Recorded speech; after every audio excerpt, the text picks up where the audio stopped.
ये कहानी है उस एक पुरस्रार जंगल की जहाँ 3 परियां एडवेंचर करने निकली थी और फिर उनकी वापसी नामुमकिन हो गई। अब वो वापस जा पाएंगी कि नहीं, ये जानने के लिए चलते हैं कहानी की तरफ, जहाँ हर कदम के साथ दरख्तों की सायादार शाखें सरगोशियाँ करने लगती हैं और हवा में अजीब सा सन्नाटा छाया होता है। उन परियों को एडवेंचर के दौरान बहुत सी मुश्किलात का सामना करना पड़ता है। तो चलिए आगे बढ़ते हैं।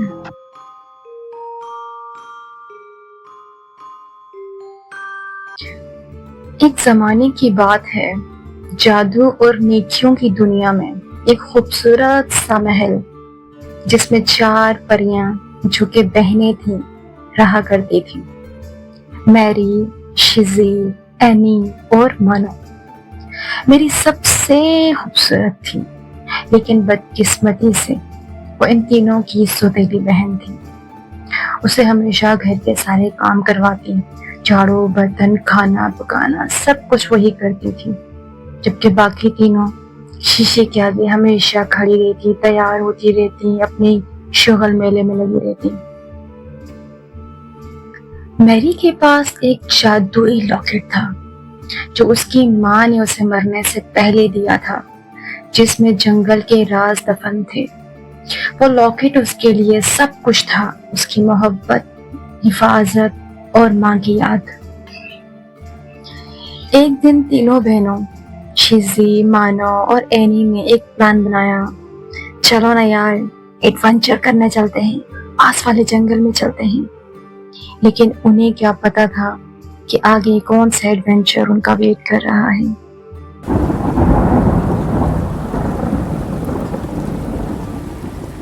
चलो ना, एक एडवेंचर करते हैं, पास वाले जंगल में चलते हैं। लेकिन वो तो बहुत खतरनाक जंगल है, मुझे तो डर लगता है। ओफ मानो, एक तो तुम हर वक्त डरती ही रहती हो। चलो ना, मजा आएगा।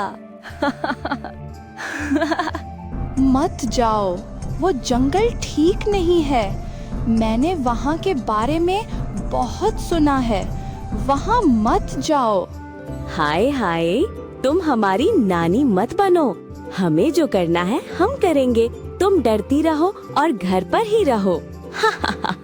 और अगले ही दिन तीनों परियां जंगल की तरफ निकल पड़ी, हंसती, मुस्कुराती, चहचहाती, जबकि मैरी घर में काम में मसरूफ रही।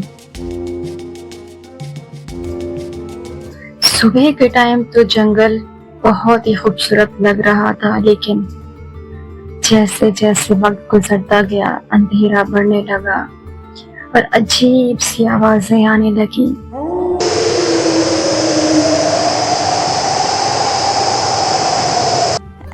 एनी, वापस चलते हैं ना? ये आवाजें बहुत खौफनाक हैं। ओहो मानो, तुम्हारी तो हर वक्त फटती रहती है। चुप रहो, अब आए हैं तो देख कर जाएंगे।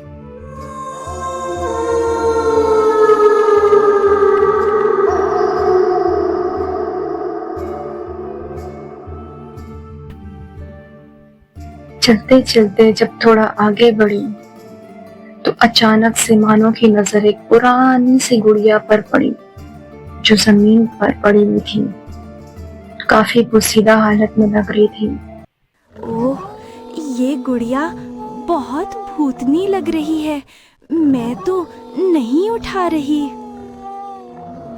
चुप करो तुम दोनों, मैं उठाती हूँ, देखती हूँ आखिर मसला क्या है। जैसे ही एनी ने गुड़िया उठाई, जोरदार धमाका हुआ।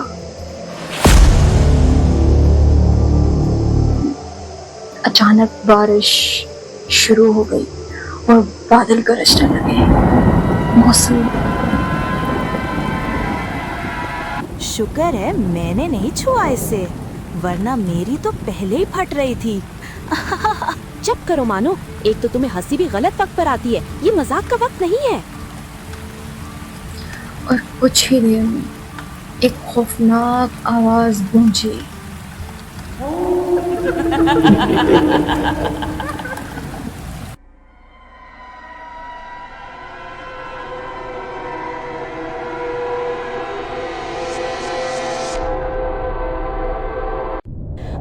तो शादी में आए थे, बस अभी वापस जा रहे हैं। चुप करो मानो, एक तो तुम्हें हंसी भी गलत वक्त पर आती है, ये मजाक का वक्त नहीं है। चुप रहो मानो, हर वक्त मजाक मत करो। तुम तो डर के वक्त भी हंसी मजाक में लगी रहती हो। अब क्या करे शीजी, रास्ता भी याद नहीं, नक्शा भी नहीं। मुझे वो लॉकेट चाहिए जो मेरी के पास है। जाओ और लेकर आओ, वरना मैं तुम लोगों को जिंदा नहीं छोड़ूंगी। तुम मेरी को कैसे जानती हो? फजूल सवाल मत करो। लॉकेट दो, वरना तुम्हें बोतल में कैद कर दूंगी। अरे भूतनी आंटी, ये बोतल तो बहुत छोटी है, हम सब कैसे आएंगे अंदर? शीजी आप ही तो आएंगी ही नहीं।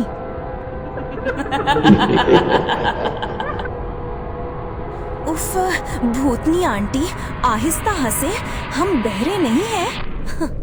मानो ये आंटी नहीं, असली चुड़ैल है। चुप रहो तुम। हाँ एनी, अच्छा हुआ ये खाला नहीं है, वरना अब तक 2 थप्पड़ मार चुकी होती। ठीक है, मैं जाती हूँ। मानो और एनी आपके पास रहेंगी, मगर मेरी आने तक आप उन्हें कुछ नहीं कहेंगी। ठीक है, मगर मैं एक शर्त पर रुकूंगी, मुझे पिज्जा खिलाना पड़ेगा। ठीक है, मैं तुम सबकी जबरदस्त पार्टी करती हूँ। रुको, थोड़ा सब्र करो। नहीं भूतनी आंटी, बड़ी पार्टी नहीं, बस बर्गर भी चलेगा, कोई बात नहीं। फिर शिजी वहां से रवाना हुई और सीधा मैरी के पास चली गई, और मैरी अपनी माँ की कब्र पे बैठी रो रही थी और उस लॉकेट को वहीं पे दफन कर चुकी थी।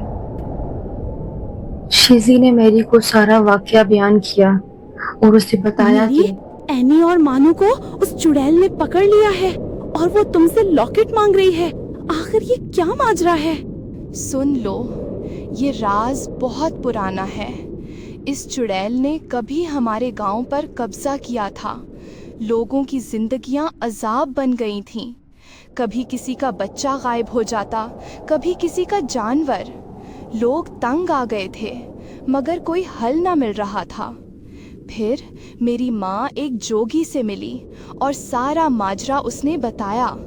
उस जोगी बाबा ने मेरी माँ को वो लॉकेट दिया और कहा, ये तिलिस्मी है, इस पर जादू कर दिया गया है। कहा गया कि इसे गांव वाले झाड़ के दरख्त की जड़ों में दफन कर दो तो वो चुड़ैल खुद चली जाएगी। और ऐसा ही हुआ, चुड़ैल चली गई। मगर कुछ अरसे बाद ये राज चुड़ैल तक पहुंचा और चुड़ैल ने मेरी की माँ से कहा, लॉकेट मुझे दे दो। मेरी माँ डर गई ना। जोगी बाबा ने कहा, अब तुम्हारे पास रखो, जब तक ये वहाँ रहेगा वो कुछ नहीं कर सकेगी। मरने से पहले वो लॉकेट मुझे दे गई। अब तुम फिक्रमंद ना हो, मैं अपनी बहनों को जरूर वापस लाऊंगी। तुम मेरे साथ चलो। इतनी ही देर में मैरी और शिजी जंगल की तरफ रवाना हो जाते हैं। उड़ते उड़ते चलते फिरते वो जंगल पहुंचते हैं और चुड़ैल जोर से हंसती है।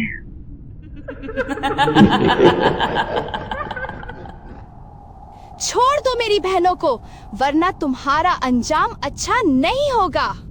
मैं उन्हें सिर्फ एक शर्त पर छोड़ूंगी, तुम मुझे वो लॉकेट वापस कर दो।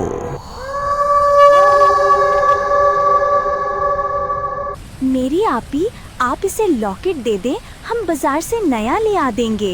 ये भूखी आंटी है, अभी तक इसने पिज्जा भी ऑर्डर नहीं किया। मानो ये चुड़ैल है, कोई फूड पांडा शेफ नहीं जो तुम्हें पिज्जा खिलाएगी। चुप रहो तुम, मुझे बात करने दो।